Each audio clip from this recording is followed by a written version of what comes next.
اللہ رب العزت کا ڈر، خوف اور اس کی حقیقی معرفت دلوں کے اندر آ جائے، یہ نہایت ضروری ہے۔ کیونکہ اگر انسان اللہ کو پہچانتا پھر گناہ نہیں کرتا، اگر اس کو یہ پتا ہے کہ اللہ رب العزت ہر وقت مجھے دیکھ رہے ہیں، میری باتوں کو سن رہے ہیں، میری بڑبڑاہٹ کو بھی سن رہے ہیں، میری چال کو بھی دیکھ رہے ہیں،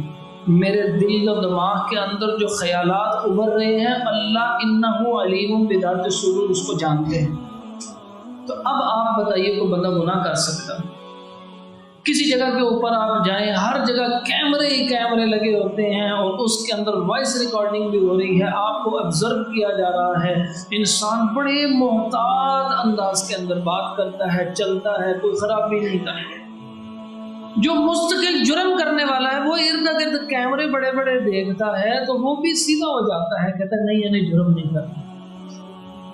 تو اگر یہ اگر تصور آ جائے کہ میں نے جو سانس بھی لی ہے اللہ تعالیٰ کو معلوم ہے، اس میں جو میں نے سوچا تھا وہ بھی معلوم ہے، جو میری زبان سے لفظ نکلا ہے وہ بھی اللہ کو معلوم ہے، میرے ایک ایک قدم کو چلتے ہوئے بھی اللہ نے دیکھ لیا ہے، میری نظر اٹھ کے کس طرف گئی تھی، غیر عورت کی طرف دیکھا تھا، کسی اور نے تو نہیں دیکھا، یہ جو میں نے دھیرے سے دیکھا تھا اللہ نے اس کو بھی دیکھ لیا، بتائیے غلطی کہاں پہ کرے گا؟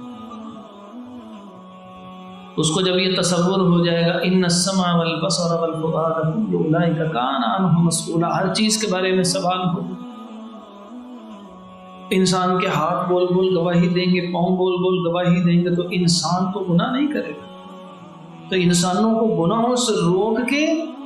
جو اللہ کی طرف لے کے آنا ہے، یہ سب سے بنیادی چیز ہے، اور ان کے اندر سب سے بنیادی چیز یہ ہے کہ تمام نسلوں کے اندر جو نوجوان نسل ہے جس نے اس امت کے دماغ کو تھامنا ہے، اس کی اصلاح کا کام کیا جائے، کیونکہ اگر وہ ٹھیک ہے تو پھر اللہ کی توفیق سے باقی بھی ٹھیک ہے۔